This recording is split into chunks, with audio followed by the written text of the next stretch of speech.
Welcome to a new edition of the Neon Jazz interview series with Artistic Director Aaron Jensen of the Toronto-based Group Countermeasure. We caught up with them about their new 2024 CD Orchestral Sessions. On this fourth studio album, it features fan favorites and new works composed by Aaron. Defined by their genre-defying sound, the jazz, pop, soul, and choral-inspired repertoire is presented for the first time with a full orchestra and rhythm section. Countermeasure is a 12-member vocal group that has sold out theaters across Canada, America, Italy, Scotland, Japan, and the UK. They've contributed to the soundtracks of internationally featured short films, and their music has been featured on the EMMY award-winning TV series Schitt's Creek. It's a great story. Enjoy. It's great to meet you. Thank you for taking a minute out today. No, my pleasure. Thanks for having me. Yeah, absolutely. So I would love to get into this orchestral sessions by Countermeasure. And before we do that, get into this fourth studio album, I want to know, 4 years ago, we were really kind of heading into uncharted water with this pandemic. How did you survive that time period, and how did it change you? Oh, that's a good question. Well, there was a lot going on for myself personally at that time. And not only had the world closed down, which as a freelance artist and touring musician, that meant that everything was closed. All of our tours were canceled. We were actually expected to launch this orchestra album as part of a tour in Japan, and the orchestra shuttered, the venue that hosted the orchestra shuttered, everything just closed down. But on the flip side, it gave me a lot of time to generate material. And so that allowed both orchestral sessions to be completed on the timelines, and also right on the heels of that, we're releasing our follow-up album to Guest Sessions Volume 1. Guest Sessions Volume 2 will be released this November. And so while it was a stressful and precarious period, it was also a period of quite a lot of generation of new material. So talk to me a little bit about the orchestral sessions, your fourth album. Give me an idea of how this project came about and how you kind of mix all of these elements up to sound so good. Yeah, well, it's interesting because Countermeasure is, first and foremost, we are a vocal group.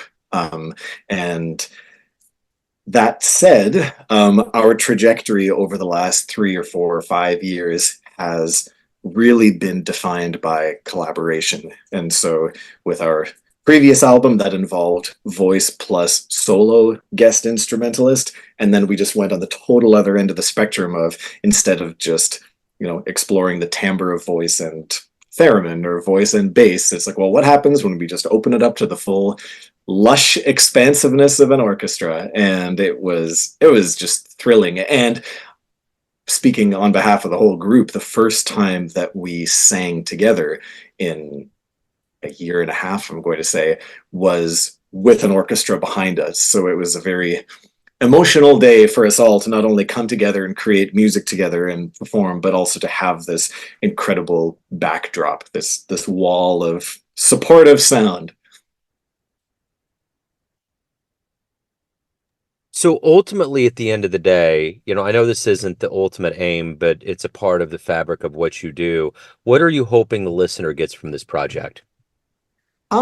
Well, this is a lot of the material in orchestral sessions are pieces that our fans have come to know over the years. It's songs that we have reimagined, in almost all cases, songs that we have reimagined from previous albums, with this different backdrop. So in some cases, as an arranger, I wear different hats within a particular a cappella vocal arrangement. There are times where voices function as voices, and other times where voices function as playing an instrumental role, whether that is part of the rhythm section or whether those are interlocking hockety background parts. And in some ways, by including the orchestra, which just has such a dynamic range that far outstrips what 12 singers can do, I am hoping that a listener will be able to dig a little bit deeper into the emotions of the songs, into the storytelling of the song, now that the singers on this particular project can function simply as singers and storytellers.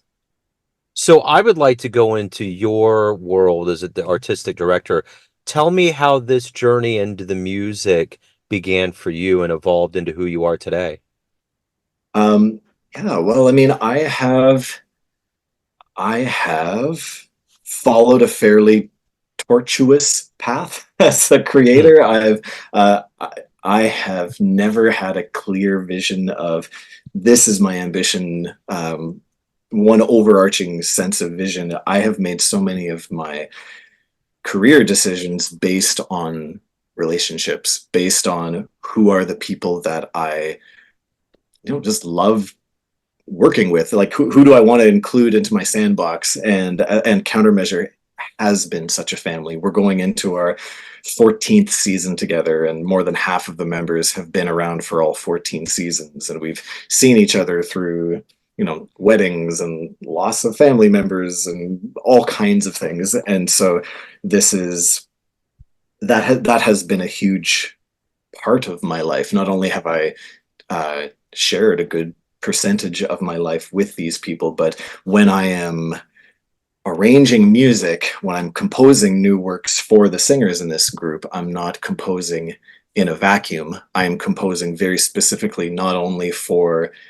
the singers themselves, knowing their skills and their core competencies and their aesthetics, but also I'm incorporating their stories that they have shared with me. I am taking shared experiences that we've had. The song Carry Away from Orchestral Sessions is inspired by our first experience touring to Japan and the reception that we received and the relationships that we forged. And so it's this interesting circular process of sharing memories, deepening relationships, and then taking those shared memories and, you know, developing new works inspired by that and in support of that.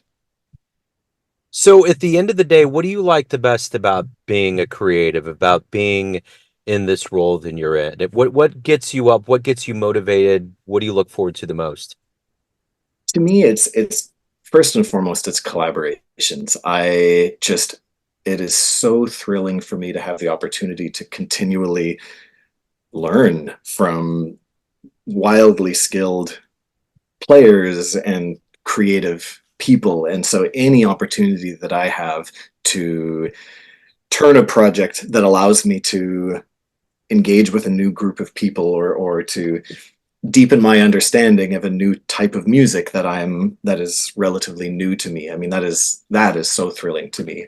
And I also approach the creative process in some way like a in some cases there's obviously the emotional side to it and the storytelling side to it, but it's also like a puzzle to solve. I don't like uh, having a blank canvas is a little stymieing, whereas if I know I'm writing a piece, like right now I am in the process of composing a new work for Countermeasure to be supported by this wild instrument, which maybe you're familiar with. The largest instrument in the world is the Stalag pipe organs in the Luray Caverns in Virginia, and it's essentially this organ that has been tuned so that when you depress a key, a hammer fires a tuned stalactite in this massive cavernous expansive space underground.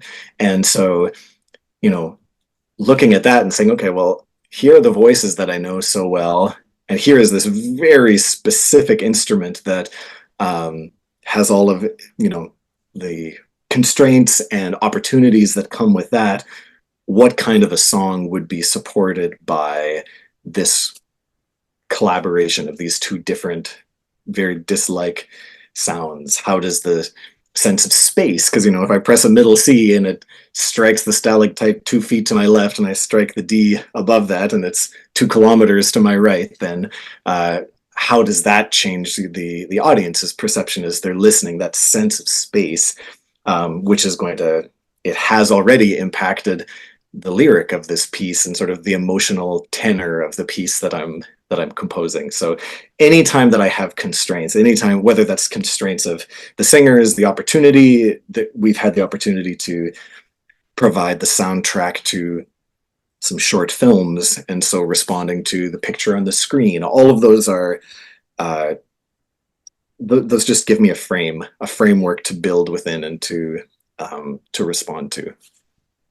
You know, you've been pretty esteemed over, Countermeasure's been pretty esteemed, performing with, legendary people. It's been on Schitt's Creek soundtrack. You've gotten awards. What's been one of the most surprising things that happen as far as like being around big players or getting accolades or being in soundtracks that millions and millions of people listen to? What has been one of the most surprising parts of being involved with Countermeasure? I would say the two things. I mean, I was the musical director and orchestrator, arranger, all of these different things for Schitt's Creek, and for that, the most surprising thing was just how homespun the experience felt. How there was really no distinction between the stars and the gaffer and the best boy or whatever else. Like when we'd break out for lunch break, it would be, the camera operator sitting beside me and Catherine O'Hara to my left. And when it comes to countermeasure projects, I would say that what has really, it's really opened my eyes to the fact that people are just people, artists are just artists. And in a lot of cases, some of the biggest name artists that we have connected with over the years are the ones who've stayed in contact, are the ones who are, commenting on and liking our Facebook posts, or who are just have proved to have so much heart and be approachable. And it's really easy to to see someone's credentials, to see someone's depth of experience, and to be intimidated by that. And going into or developing a lot of these works through the pandemic, a big lesson for me has been there's never harm in asking, and as long as you are polite and concise, the hit rate of an artist, even if they're a multi-Grammy award-winning artist, the hit rate of them responding to you has been really high. Like, and even if this isn't the right project for them, it's been really humbling, and it's really put a human face on the industry that, I'm hearing from really heavyweight players that are either saying, I'd love to make music with you, or like, this song is really cool, or this isn't the right fit for me, but, keep in touch, and, let's grab a beer next time you're in town, kind of thing. Like, it's been really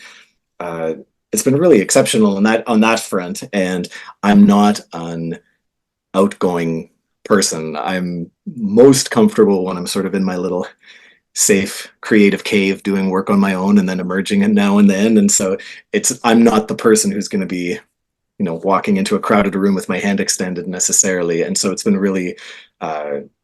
really great for me to have had that experience, and to just see how, you know, how people are just people, how creative folks are just creative folks, and how we've been able to establish some pretty robust and lovely relationships through this process.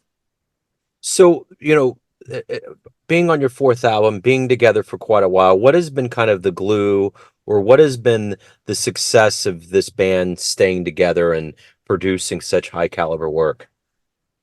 I mean, when we first selected the singers years ago, we were obviously thinking about their abilities and their background, but we really looked at the individuals. Like, some years ago, for instance, we were on tour for more than a month. We did 3 weeks at the Edinburgh Festival Fringe, and then went on to a tour in Italy afterwards. And when we were in Scotland, we lived together in one house for 3.5 weeks. And if we are very lucky to have found a group of people who can be so copacetic, even in that environment, even in sort of a shared domestic space. Even your best friends can get under your skin after a while. And the fact that there's always been a bedrock of mutual respect and good humor, and there are no egos in the group, and that's what's allowed us to be able to weather some of the storms and to stick together, even as our lives have changed, as our professional lives and our personal lives have changed over these last 14 years. So as the artistic director, I'm curious, everyone has a perception of you, family, friends, fans, but you run the show. What's your perception of you? Who do you think you are? I mean, who do I see myself as? I mean, like, I would like to think of myself as an enabler. I would like to think of my superpower as recognizing qualities that people can bring to the table, even if they can't recognize those qualities within themselves. I think that a baseline commit no nuisance approach of just trying to listen more than I speak, that's the type of leadership role that I aspire to, at least within the group. So if anyone wants to see you live, pick up the album in the right capacity, in the right way, other than streaming, what's all the good business? Where do people go? Yeah, well, I mean, I would say the first place you can check out is our website, which is countermeasuremusic.com. You can connect with us on social media. We'd love to hear from you. We'd love to see you at our shows if we're ever playing in your area.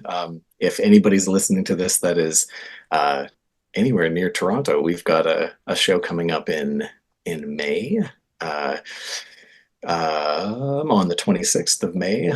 But barring that, I would say that the best thing to do is just start a conversation with us. We'd love to hear from you. So on Instagram, on Facebook, on formerly known as Twitter. I think we've still got something going on there. Good deal, man. Aaron, thank you so much for opening up about the band, opening up about your world of music. Best of luck with everything. I appreciate it. Thank you. Thanks so much for having me. Take care. Yes, sir. Thanks for listening and tuning into another Neon Jazz interview, where we give you a bit of insight into the finest players and minds in Toronto, New York City, Kansas City, and spots all over the world, giving fans all that jazz. Thanks to Aaron for his time and cool.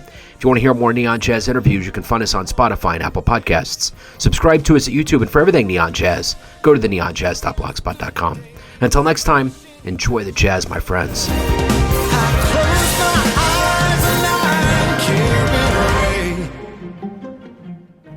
Hey Jazz fans, Joe Domino here, the host of the weekly Neon Jazz radio show and regular interview series being produced and distributed from Lee Summit, Missouri.